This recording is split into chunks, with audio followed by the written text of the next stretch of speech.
Welcome back, Feisties. I'm Kelly O'Mara. I am here with Katie Zafaris and Joanne Murphy, the one and only. And today, Lizzie Rayner is joining us off her 8th place finish at the 70.3 World Championships in the fall, where she went straight from that to the last two T100 races. It makes me tired just thinking about it, Lizzie. Did you get a break? I did. I had 2.5 weeks off over Christmas, which was perfect. But yeah, that was a pretty rough last 2 months of the year, to be honest. What made you want to do? Why? Dubai was always in the plan, albeit a bit last minute. I never raced back to back, let alone different continents. And because I already had my flights booked from Marbella, I actually flew home first. Then a day later, had 24 hours at home with the dog. Then flew to Dubai, and then I thought it's fine. It's the end of my season. I'm going to have my break after this. And then I was in Dubai, and Dylan goes, "We want you to race in Qatar." I was like, it's another month that I thought was ready to be done mentally and physically. I was pretty finished. But to be honest, there was 20 grand on the line. Right. So, and being quite early in my career, I mean, for anyone, that's an awful lot of money, but especially for someone like me. So I thought, no, we can do it. It's only a month. And it was rough. There was quite a few tears. It was, my coach kept saying, I feel really bad for trying to keep you going. But I knew if he'd have turned around and gone, "You don't have to do this," I'd have been like, "Okay, fine, we won't." But I'm still really pleased I did it. And I think everyone felt the same, to be honest. So, it was a good experience, but it was definitely pretty rough. Yeah. That's such a hard, you're ready to be done at some point, and then someone's just extends it while you're at the race. That would be such a hard mind swap. That sounds like one of those, you know how there's crazy crazy workouts you hear about from crazy coaches where they're like, "And now do another one after you think you're done." That's what it sounds like. At least you were going to the warm weather, Lizzie, better than the crap weather we've had over here the past 3 months. Yeah, it basically meant another week in a warmer climate, which was which was a bonus. So you went. Oh, sorry. No, I was just going to say that it also means that my off season was over Christmas again, which it was when I did Taupo, and actually that's so much nicer than any other time of the year because you can just have guilt-free Christmas, really. And you went home after Dubai and then went back to Middle East for Qatar? Yeah, because it was a month apart.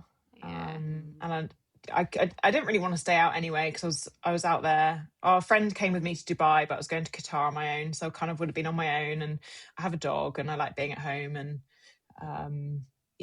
so that sounds worth it for $20,000. But immediately my thought is what's the would you do it for $5,000? Probably not, knowing now what I went through, and I don't think there was a single person on that start line that wasn't 3.5 hours to off season, 3.5 hours to off season. There was it was a lot of emotion. I didn't get the 20K, but because I ended up 21st in the T100 rankings, but with only 3 races.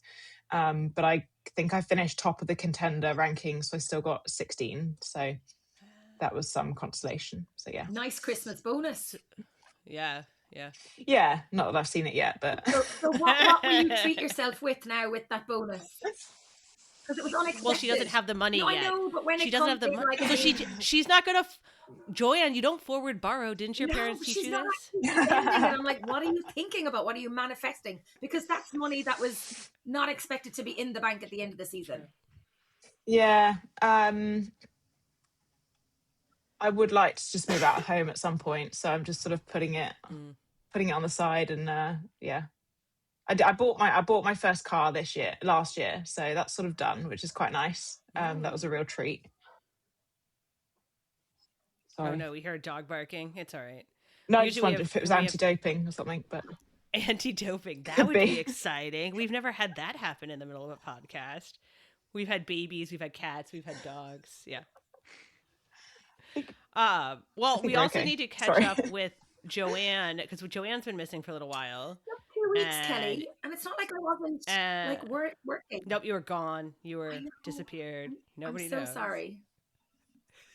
I was gonna say the last time you were here, Joanne, you said we teased if people could guess what your big secret event coming up was. Well, the cat went out of the bag today. It's official. I am headed to South Africa to do the Cape Town cycle tour of 109 kilometers with very little training.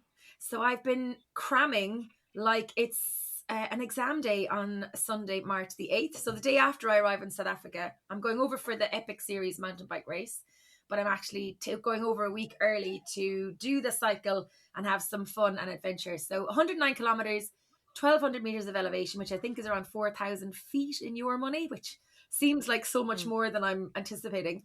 But yeah, today was a miserable, misty, manky, mucky day out on the road bike. I took the road bike out for the first time today because I've been on the gravel bike the past few weeks. And yeah, let's just say I got the hose at the bike afterwards and on myself.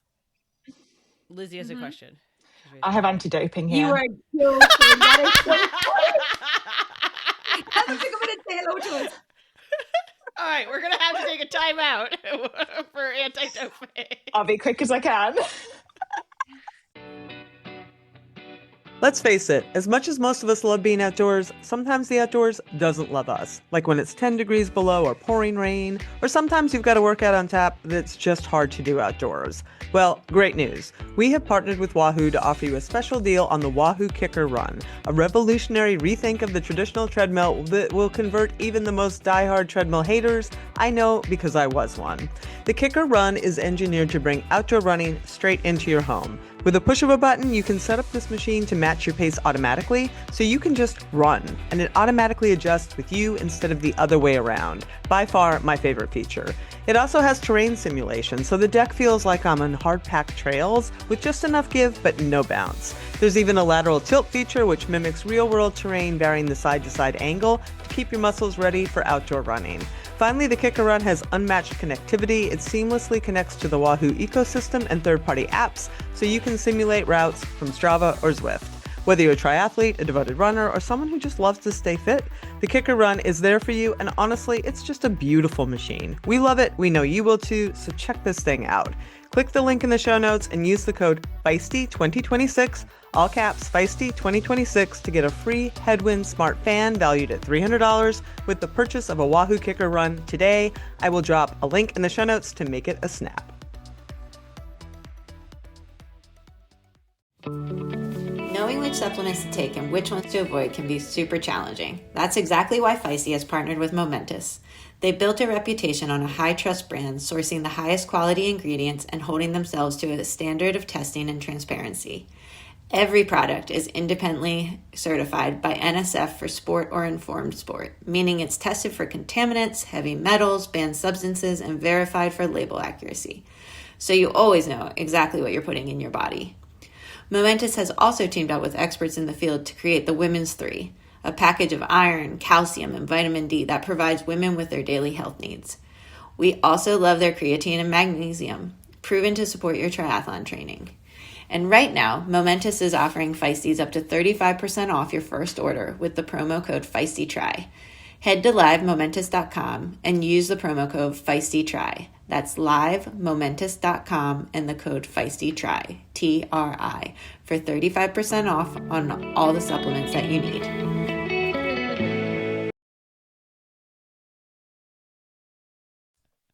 Okay, we weren't making that up. Lizzie has to go and pee for anti-doping, and we were just trying to debate how long it's going to take her.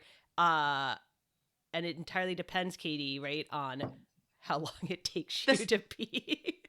It's like so hard because sometimes they'll come and you're like, ah, shoot, I just peed, or other times it's like perfect timing and you're like, oh, great, like I've got something to give here. So, but we've had I've had anti-doping control stay like they know your know your family, know your friends. But normally the same people turn up in the same region.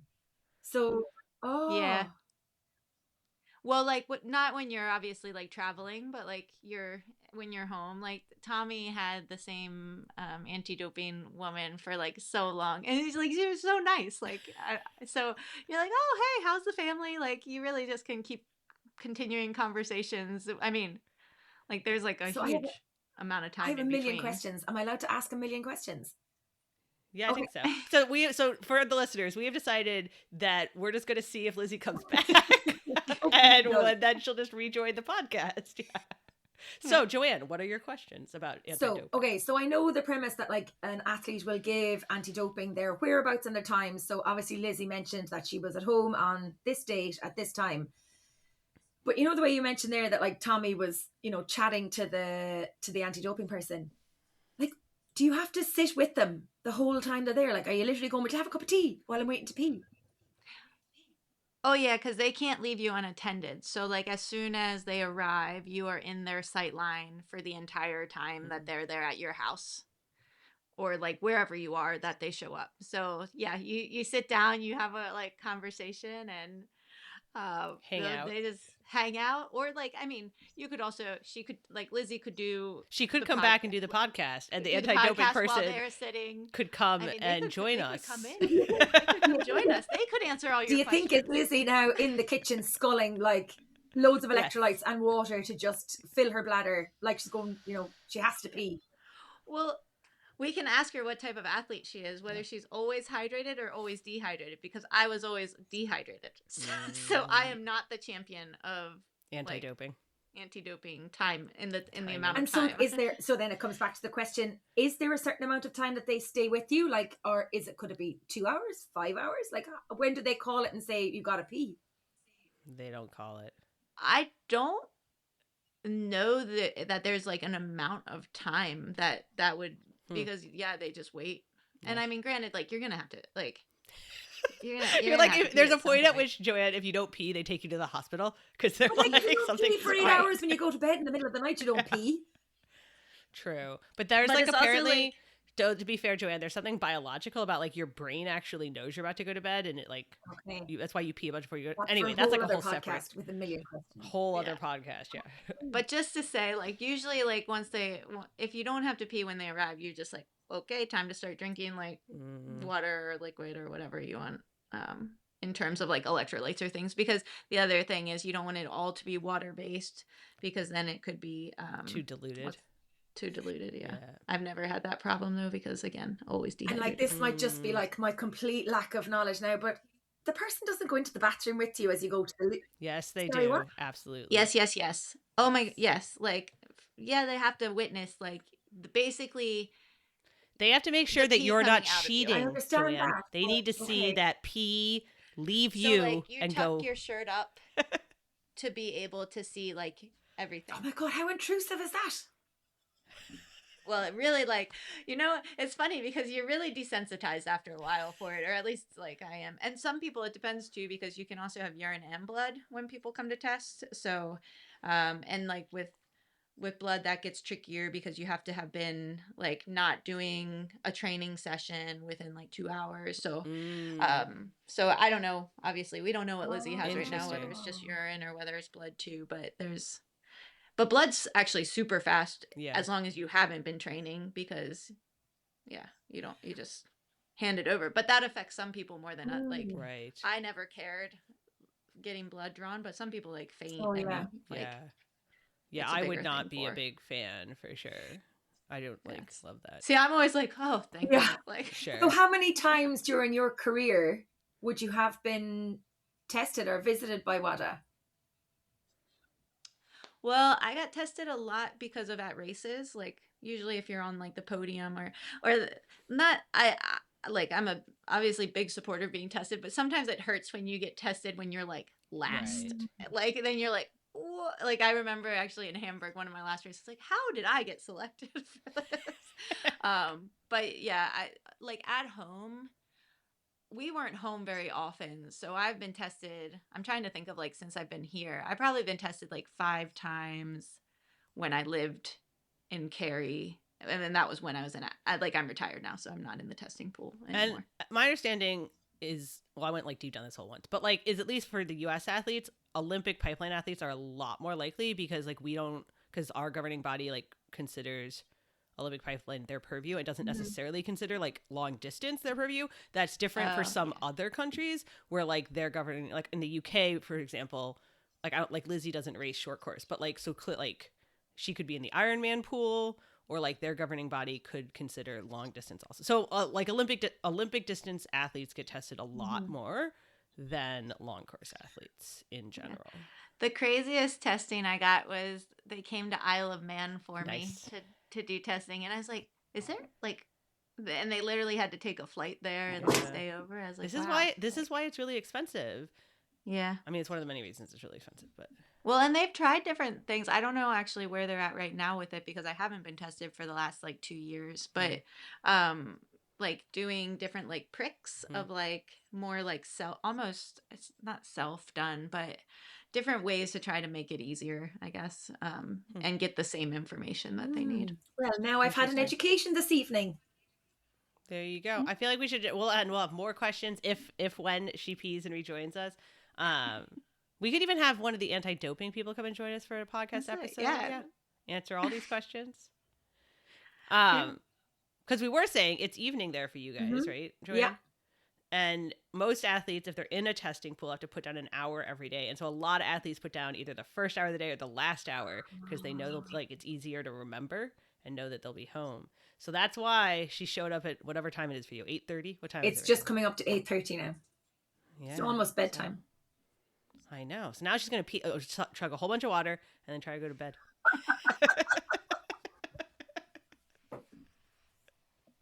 Anyway, you were headed to South Africa soon. Yes, I am actually heading to South Africa next Friday. So I'm hosting a conference next week in Northern Ireland, and then I'm flying out to South Africa for 21 days, which is a long trip. Wow. Yeah, I only realized it the other day that it was 21 days, but it's going to be fun. I've never been, so I'm looking forward to the cycle and some adventuring and exploring. Don't ask me what I'm doing or where I'm going. Haven't a clue. The actual race itself, the Cape, the cycle I'm doing around the Cape is going to be fabulous. And then the actual race, the Cape Epic mountain bike race is shaping up to be epic as well. So I'm looking forward to that. Don't ask me anything about that either because I haven't started working on it yet. All right. I was going to say, my understanding is, this is interesting. So Cape Epic is a 2-person, 7 or 9 day, I can't remember, mountain bike stage race. And it's like the 8 day. And it's it's the most famous. It's like super big. It's kind of like the Tour de France of mountain biking. This year, in order to align the TV broadcast for the pro women and the pro men, they're having, like it's always been kind of like Ironman style. Everybody goes at once, all same. This year, the pro women will be doing slightly shorter on like 6 of the 8 stages so that the time for the TV broadcast is the same. But the age group women and age group men are still doing full regular. Yeah. So it's like, I see arguments on both sides. Totally understand. It's like, it's interesting though. I'm curious how it'll go. Yeah. I want to hear all about it. Yeah. Because they have like different starts on a couple of the races or a couple of the stages. They have like different spots. So they travel around. So the ones that I've been on were Croatia and Swiss Epic. I haven't never worked or been to the Cape Epic. So I'm not entirely sure. And I haven't started my prep yet, which probably by next Wednesday, I should know everything inside out and back to front. But say, for example, on the 4 islands in Croatia, we're in the Kavarna region. We start with a prologue on one day on an island. And the second day, we start on that same island and maybe finish on that island. And then we get shipped. Literally, we get ferries or buses, depending on how the islands are, which island we're going to. And we stay 2 nights then in the next location. So it could be point to point, or it could be start and finish in the one location. So you move around you go to 4 islands in 5 days. It's very cool. One of those races, you actually start off the back of a ferry. So all the mountain bikes get shipped onto the belly of a ferry. All the riders get shipped, like get bussed to where the ferry port is on the island that you're leaving. And then you go to the new island and we start the race for everybody off the ferry in the that's class. That's the Croatia one. Yeah. And then in Swiss Epic, it's similar, but there's no ferries. It's literally all around the Alps in Engadine in the Swiss Alps. Because the Epic series, it's like Ironman bought into it. They don't own it, but they own like part of it now. And it operates in kind of a similar way, right? Where there's Breck Epic, there's the ones you just mentioned, Swiss Epic, like there's a ton of these around the world. There's 4 of them. And then you can qualify to Cape Epic, which is kind of their big premier thing. Yeah, so it's cool. So I'm looking forward to that. And like away from all of this then, can I give you some updates on like Lucy Charles Barkley and Matthew? Not like your life. You're done talking we're about transitioning. Right, okay, like let's move away from me. So did you see? I'm sure you've seen Lucy Charles Barkley had like 12 centimeters of a tendon removed. It was a very clickbaity YouTube. Like you had to watch her whole video to find out what happened. Yeah. But yes, she had a bunch of her tendon removed. It sounds like that sounds really, really serious, and then it sounds like it actually like she'll be back, right? It doesn't sound like it was as serious as it first sounds when you hear that. 12 centimeters.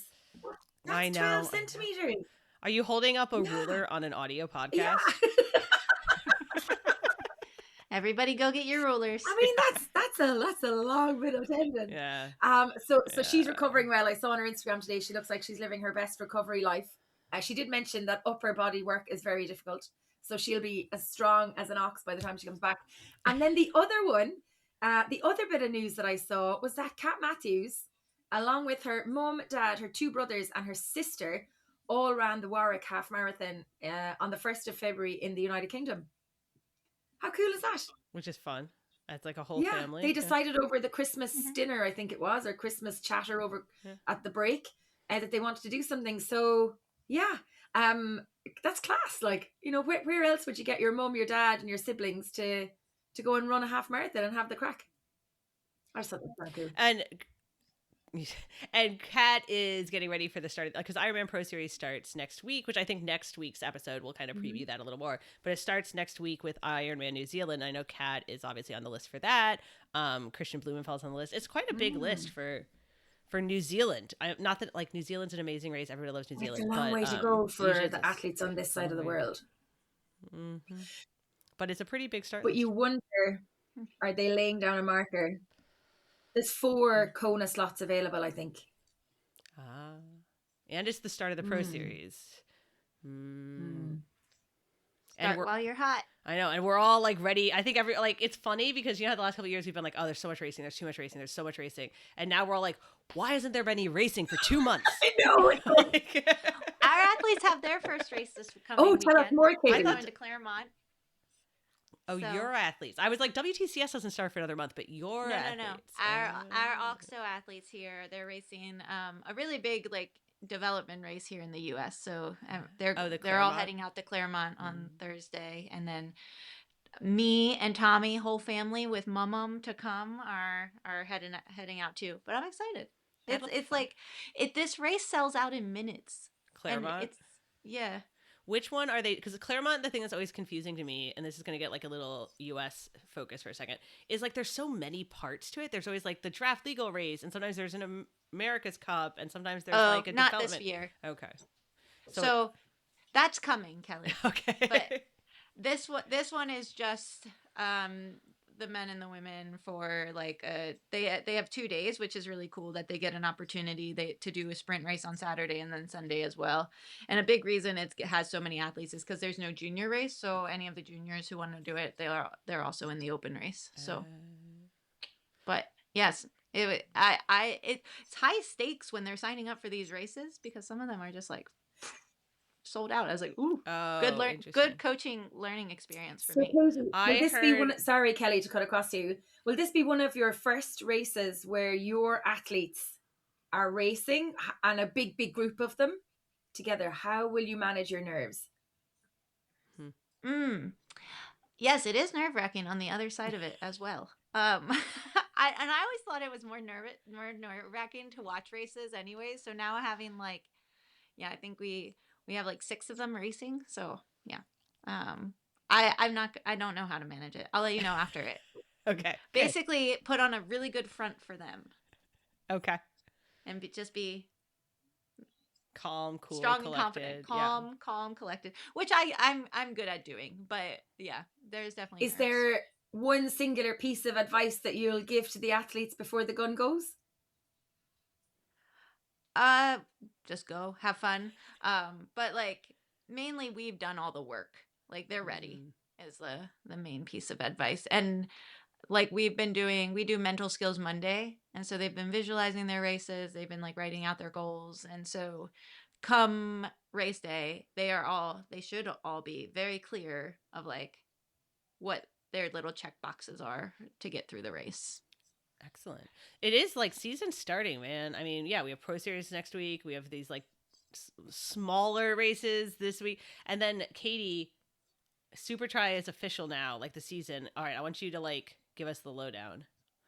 All right. Well, the lowdown is that there's like the 3 qualifier events. It's starts in Austin in like the end of May. I don't have the dates in front of me, but then Blenheim, UK, and Toronto. Mm-hmm. And what's cool about it's very different. So it's very different Supertri than anybody ever has like experienced, in the sense that these qualifiers are like anyone can sign up for. Well, could I you sign can up? put your name on the start list, Okay. and then there's going to be like a priority for it for and then there's prize money. So it starts at 5,000 for first. It pays to 10 deep, and from 6th to 10th, it's like $1,000. It's just your straightforward sprint triathlon.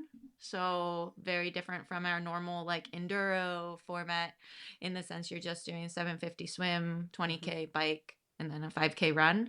I don't know like what the courses are like, in the sense of whether they're multiple loops or whether it's more like a 1 loop bike course with a 1 loop run course. It says technical, at least for the Austin one. So I don't know. We'll find out. But anyways, the top 2 or top 3? Do you remember? In each race? I don't. Yeah, let me double check. In each race, I think it's top 3 makes it into the final, which is TBD. TBD. Or maybe TBC. I don't know. Top 3. Yeah, top 3 per gender at each of the races qualifies to the final. So basically, like, it's kind of like anyone could earn themselves a spot in the final. Yeah. And I love it because I want more draft legal races, and like we're pretty much the only country, well, maybe not the only country, but like if you look at like the Brits, they have the Brit Supertri, what do you call it? Like the Brit Tri Series, Brit Supertri Series, and sorry, that might have been confusing. It's not with Supertri. Right, it's just what their series is before going into like the professional level. And like the French, they have like the French Grand Prix. German has German Bundesliga. So like, not that I guess I can't take this Supertri as all ours, because obviously the races are also in the UK and in Toronto, but it'll just be nice to have like another option here. And I'm excited to, I think there'll be like a little bit of a growing pain to it, just because like nobody really knows about it. Nobody really knows that it's new. So any Feisty listeners who know somebody who, or if you yourself are interested, like definitely look into it, because I think it'll be a really cool opportunity if you want to get any experience. Because then that final, it sounds like in addition to anyone can qualify themselves in, so if anybody's listening and wants to try and qualify themselves in, they will also have like, invites for the big names. And then that sounds like it's going to be a lot of prize money, like biggest 1 day prize purse type, and may also still be the Supertri format, the like super fast, super short, eliminator, whatever. Yeah. Yeah. And maybe you all will have to fact check me on like when I'm like anybody can enter. Maybe maybe you have to put your name into a list, and then it's maybe they wouldn't let me sign up, is what you're saying. I don't know, because if it's the same as America's Cup level, then that would be like really anyone can enter in America's Cup. So Continental Cups are now open to age groupers. Oh, really?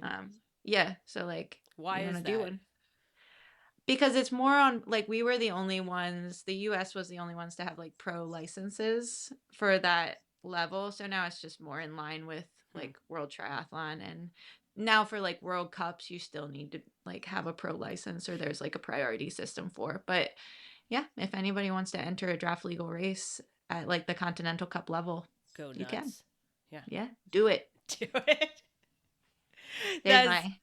That makes sense. I get that from a like syncing up with global standards type thing. I know there's always like this push on a rules level to try and get everyone aligned. And often the US is this one that's like doing its own separate thing. So yeah, it's challenging though, because now it's like, how do you, and actually like the USA Triathlon is working on it now, but like creating a priority system, because if you have all these athletes who are now entering but they have no ranking, that was how it worked before. It was like, you had a ranking, you had a pro card because you did a race to like put yourself on the start list.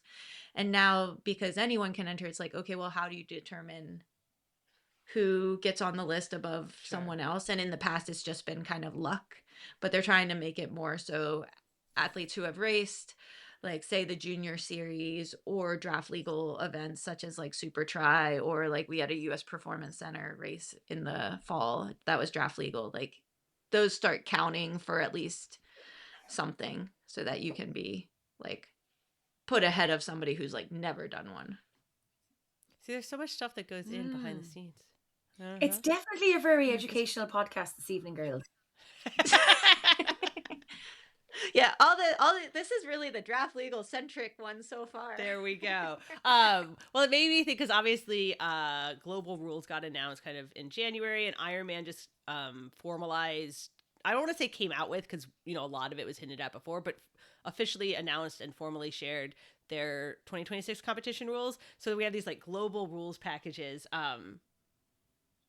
Joanne, do you have to be up to date on all the rules, or do you just, as the announcer, you like, no, that's not my...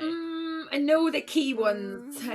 I know Okay. the key ones. So, you know, obviously for the pros, the change in the draft legal racing and the 45 seconds to make the pass. It is 45, isn't it? I think it's 40. Yeah, 45 it's the 20 meters, and you have 45 seconds for the 20 meters. And then actually what I thought was interesting was for the age group athletes, they're not changing the 12-meter rule, but the age groupers can't interfere with the back of the pro race, because to overtake a pro, and if there's a line of pros, they have to overtake the whole lot of them. Is that my correct understanding of it? Because the age groupers will still be, and I feel like we need to say this very clearly for everybody who's listening. So pros will be 20 meters in Ironman races. Age groupers are still 12 meters for drafting in Ironman races. But if you catch a pro, you still have to pass, like you are allowed to be 12 meters behind that pro, but you still have to, if you're going to pass them, you have 45 seconds to pass them, and you have to pass all of the pros that are in front of you. You cannot slot in, even if those pros are 20 meters apart, and you would be like, oh, well, I'm only 12 meters back. You're not allowed to slot in between those pros. So you have to pass the whole group of them, 45 seconds for each one. It's not 45 seconds for the whole group, which I think is mostly a question of like front age group men catching back of the pro women's group. Pro women. Yeah. And then the other rule that was very clear as well, and seems to be hammered home, is that there's no filming or recording on course. You're not allowed to wear the new Oakley glasses or the Meta glass. Are they the Meta glasses? Or are they completely separate? I don't really know. Yeah. But you're not allowed to have any filming or recording material on the course. How are they gonna enforce I wonder that? how they're gonna Well, so the enforce rule that. technically before was that, because you used to not be allowed to have your phone. Well, right? you're not allowed Like to use your phone.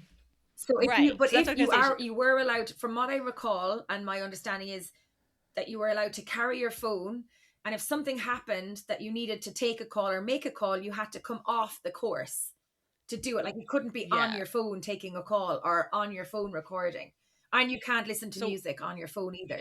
You can't listen to music, no. So yeah, what I was gonna say is it used to be like pre, 2014, like 2017, no phones were allowed, and then they allowed phones because of what you're saying, like because people use them for Garmin's and for tracking and for all.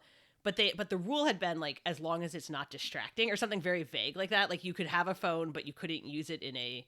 So I think people recording on their phones became this like blurry line. So now they've said no recording. There were like a few instances, of like reels that people made during races that went like super viral, and then they got DQ'd. And then it was like, so I think they're just trying to be very clear about like no recording. It's crazy though. Tommy has the Meta sunglasses. Yeah. They're wild. I don't know, like they're really gonna have to. I mean, they're way bigger in the sense of like if you really look at them. But I feel like if you're watching like thousands of athletes, you're not gonna really know if somebody's like paying attention, right? No. If somebody like super surreptitiously wanted to record, I'm sure they could. I think it's like, then what are you going to do with that? You go and make a YouTube that goes viral, you're going to get DQ'd, exactly. right? Like I think that's sort of. But what about like he can listen to music, he can take calls like on the Meta glasses? Well, I think if someone saw him doing that, he would be DQ'd. Disqualified. Yeah. All right, I'll let him know. Yeah. Don't take calls. I have seen people, like I have been in a transition. Like I was finished with a race and I was going back to get my stuff, and the girl next to me like picked up her phone and was like, yeah, I'm about to start the run. So I was like, so I've seen it happen. Like people definitely do it. And I think that's very, very bizarre. Well, I also feel like I would never have my phone during a triathlon, but I also like, I don't know if I'd know that it was like, I didn't know it was a rule. Right. Well, you do now. So yeah, I do. This was very educational. We might have to change the name of the podcast to the Educational Podcast minus Lizzie Rayner. Very educational. Yeah, say now you know. Now you know. Lizzie might have to come back because I know like we have a hard stop. So Lizzie might have to come back and join us some other episode where we're going to get all of the details about. Well, and I like that we're just like, so to set the scene, it is us looking at Lizzie's spot. Like she left her camera on. So, yeah. So we can't hear her, but they can hear us if they're sitting in her sitting room. Yeah. Waiting for her to pee. I did look up the like Supertri like like what makes you qualified to sign up basically, and it's a form that says this form is for non-contracted international athletes who are interested in qualifying to race in one of our Super Pro series. So you fill out the form. Fill out the form, man. All right. So I wasn't missing anything. You weren't having to issue an apology or a correction for next week, Caitlin. No, but I was like, maybe I'm misspeaking here, but no.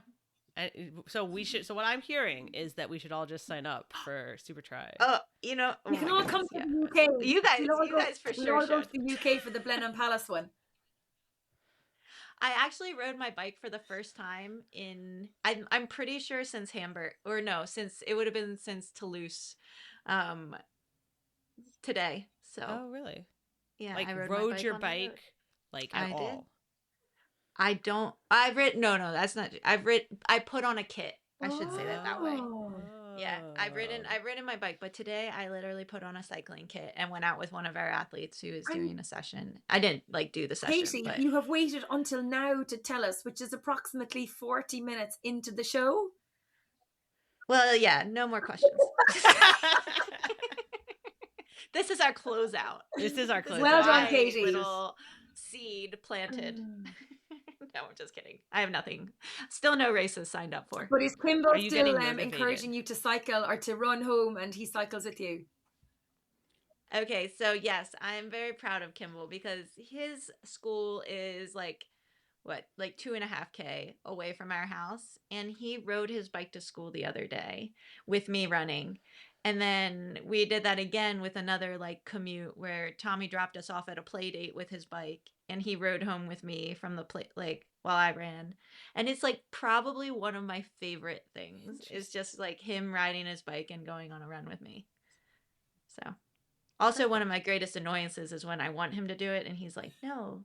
Actually, he'll say no, and what he wants to do instead is do transitions in our driveway. Really? Yeah, he goes, we have a neutralized helmet removal because he can't do the he can't do the clasp, but he'll go for like, I think we did a mile in our driveway the other day and it was just going back and forth from the driveway to the cul-de-sac, which I think is a very American thing, right? No, we'll have them over here too. Oh, okay. Yeah. So so my transitions are really getting dialed in here. So you're going to be super ready for that sprint draft legal race that we signed you up for. Super ready for the Supertri Austin. No, I'm just kidding, guys. I'm not signing up for that. You're not signing up for that. You guys, my 28K trail race is in 3 weeks. And I am now able to run 9 miles. I ran 9 something. How many K is that? I was gonna say you went from K's to miles. I know. The race is 28K because that is the loop. I live in a valley. That is the loop around the valley. It's like almost 18 miles. It's like 17 something, and I can run like 9 something miles That's right good. now. So, yes, it's in 3 weeks. Listen, you'll be fine.